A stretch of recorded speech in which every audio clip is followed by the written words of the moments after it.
अभी हम लोग आज उसी अध्याय को जारी रखेंगे। इतिहास में अध्याय 5, जब जनता बगावत करती है 1857 और उसके बाद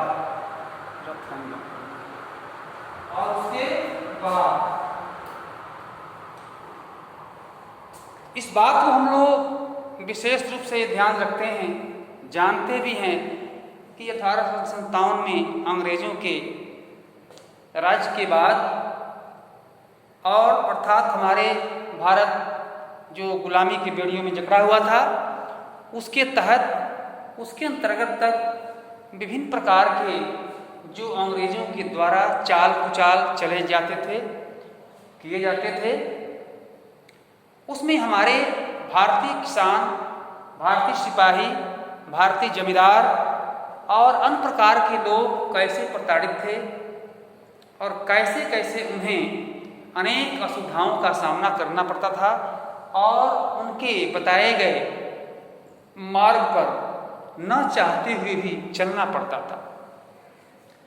इस प्रकार से हम आज दूसरे दिन इस पाठ के जैसे हम लोग पढ़ा नीतियाँ, उनकी नीति क्या थी, नवाबों की जो सत्ता छीनी गई, जमींदारों की जमीन छीने गए, अर्थात वे ऐसे उन पर बोझ लादा गया जिससे कि वो अपने आप ही छोड़ने के लिए मजबूर हो जाते थे। किसानों और सिपाहियों के बीच जो मतभेद था, उन्हें कभी कभी अपने देश समुद्र को पार करके वहाँ भी ड्यूटी करने के लिए मजबूर किया जाता था, जो ऐसे सिपाही चाहते नहीं थे। इस प्रकार से ये जब देखा गया कि ऐसी व्यवस्था इनकी है, क्रूर व्यवस्था, तब इसके आगे क्या क्या प्रतिक्रियाएं होती हैं, कैसे कैसे बगावत होती है, कैसे राजा राम मोहन राय, कैसे हमारे तिलक, बाल गोखले, कैसे हमारे भारत के बड़े बड़े नेता लोग एकजुट होकर के और उनसे लड़ने का प्रयास किए। सुधारों पर प्रतिक्रिया हम देखते हैं कि 1830 के बाद कंपनी ने ईसाई मिशनरियों को खोलकर काम करने और यहाँ तक कि जमीन और संपत्ति जुटाने की भी छूट दे दी। ईसाई मिशनरियों को उन्हें बहुत छूट दिया कि तुम जो चाहो करो, जमीन लूटो, धन इकट्ठा करो, तमाम प्रकार की छूट इन्हें दी गई और ये बहुत बहुत आगे बढ़े भारत में। 1850 में एक नया कानून बनाया गया जिससे ईसाई धर्म को अपनाना और आसान हो गया। वो ऐसा नियम बना दिए कि ईसाई धर्म को लोग अपनाने के लिए मजबूर हो गए और आसान भी समझे, इसलिए ईसाईयत को बढ़ावा मिला। दूसरी तरफ हम ऐसे भारतीय जो अपने इस काम को पसंद नहीं करते, उन्हें अच्छा नहीं लगता, उन्हें भी मजबूरन ये काम करना पड़ता। 84 नियमों की सूची, इन्होंने 84 नियमों की सूची बनाया।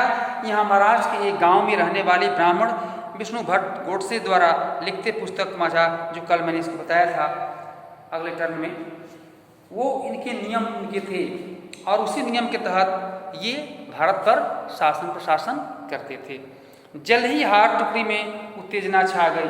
अब देखो, जल्द ही हर टुकड़ी में, अब ये उत्तेजना क्यों छा गई कि हर टुकड़ी में उन्हें उत्तेजना इसलिए छा गया कि वे ऐसे चाल ही चलते थे जैसे 1812 में बंगाल नेटिव आर्मी में सिपाही के तौर पर भर्ती किया गया और उसमें 48 साल तक नौकरी की और 1860 में वे सेवानिवृत्त हुए, ऐसे सिपाही भी थे।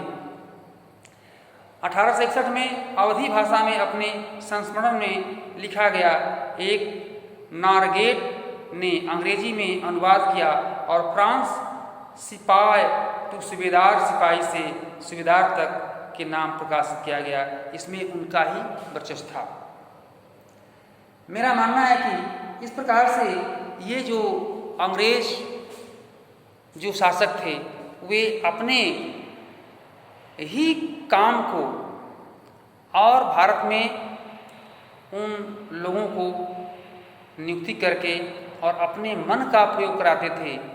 उन्हें अपने विरोध में उन्हें काम करना पसंद नहीं था, उनको जेल दे देते थे।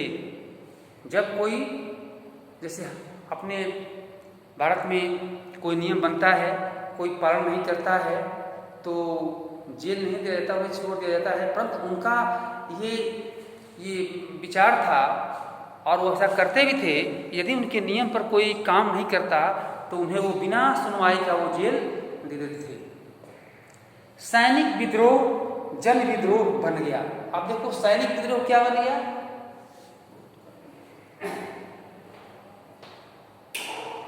सैनिक विद्रोह जो है, जब इस सैनिक विद्रोह की सैनिक विद्रोह जन विद्रोह,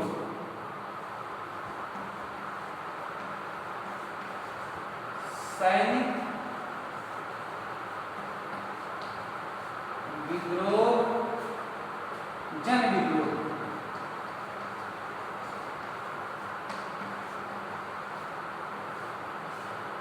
जन विद्रोह बन गया।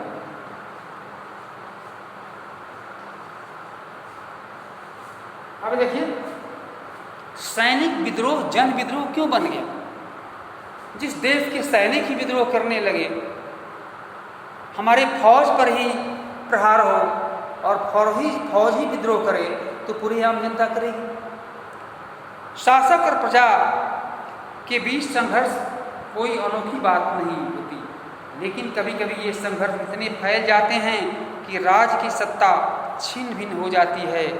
बहुत सारे लोग मानने लगे हैं कि उन सबका शत्रु एक है, इसलिए वे सभी कुछ करना चाहते हैं। सभी लोग जानते हैं कि उनका शत्रु एक है अर्थात अंग्रेज हैं, इसलिए उन्हें जो है ये काम सैनिकों के साथ करना पड़ता है।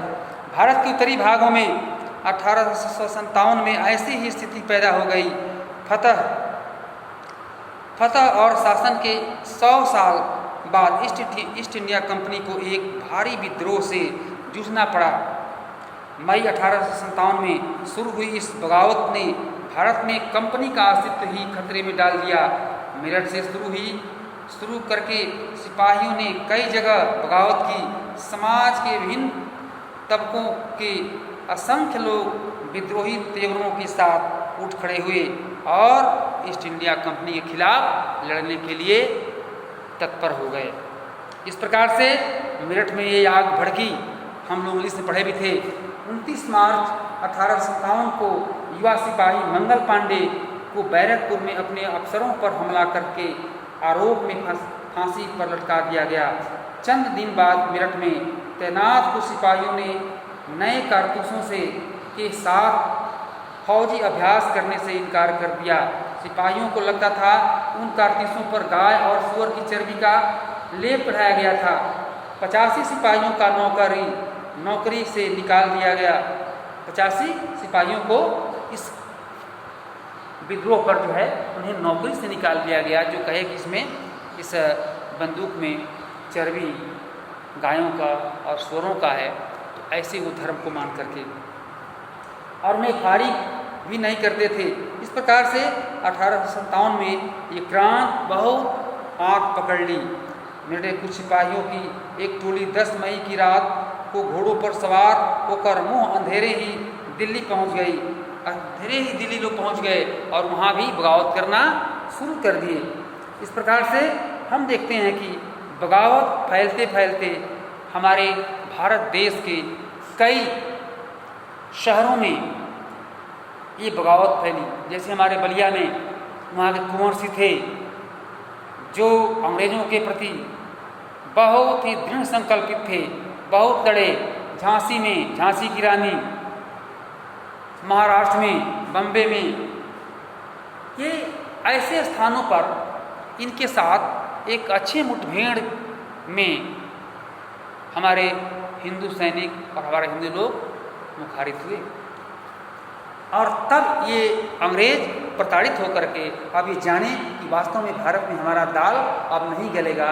अब यहाँ के बड़े बड़े नेता, बड़े बड़े लोग जो है एकत्र होकर के ग्रुप बना करके और हमारे खिलाफ लड़ना शुरू कर दिए हैं।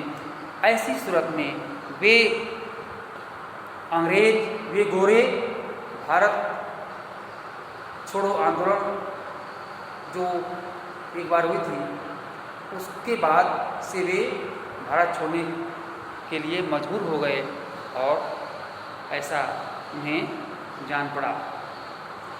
ऋषि केंद्र ने बहादुर शाह जफर को अपना बादशाह मान लिया। उनकी माँ बेगम हजरत महल ने अंग्रेजों के खिलाफ विद्रोह को बढ़ावा देने में बढ़ चढ़कर हिस्सा लिया और वे उनसे लड़ करके और मध्य प्रदेश के जो मंडला क्षेत्र है वहाँ पर उनके साथ लड़ाई हुई और वे विद्रोही टुकड़ियों के सामने अंग्रेजों की संख्या बहुत कम थी। बहुत सारे मोर्चों पर उनकी जबरदस्त हार हुई। इस प्रकार से जब विद्रोह बगावत हुआ भारत में तो अंग्रेजों के जगह जगह पर हार हुई और वे मजबूर होकर के भारत छोड़ने के लिए मजबूर हो गए और इस प्रकार से अंग्रेज भारत छोड़ दिए और हमारा देश स्वतंत्र हुआ। जैसे कि हम लोग 15 अगस्त को स्वतंत्रता दिवस मनाते हैं और 26 जनवरी को गणतंत्र दिवस मनाते हैं। पाकिस्तान में भी 14 अगस्त को मनाते हैं। कुल मिलाकर के हमारा ये जो भारत देश है इस पर अंग्रेजों का जो प्रभुत्व था, अंग्रेजों अर्थात हम लोग अंग्रेजों के गुलाम थे।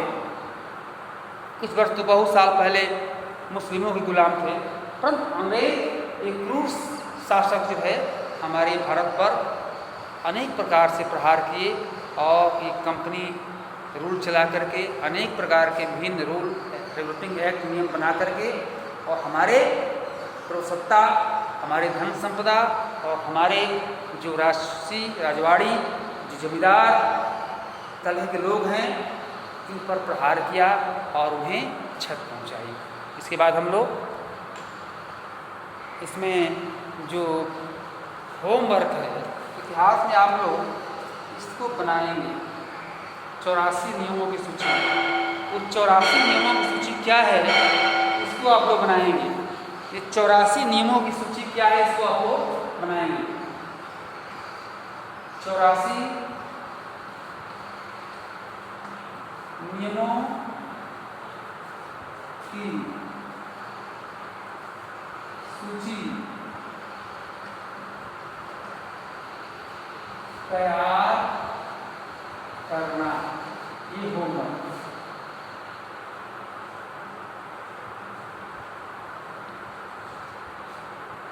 ये कार्य 84 नियमों की सूची तैयार करना।